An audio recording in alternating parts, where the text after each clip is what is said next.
Concerts acústics, exposicions a la part de dalt, presentacions de llibres, ball, que venen els dimecres a ballar swing, els dijous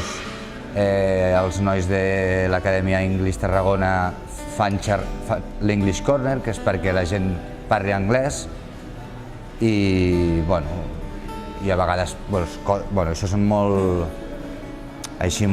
tòpics, però a vegades se poden fer també poesia o sopars amenitzats amb música, fem bastanta cosa cultural. Doncs tot, ja només del simple fet que la gent pugui veure música en directe, això ja ens guanyaríem amb salut mental tothom.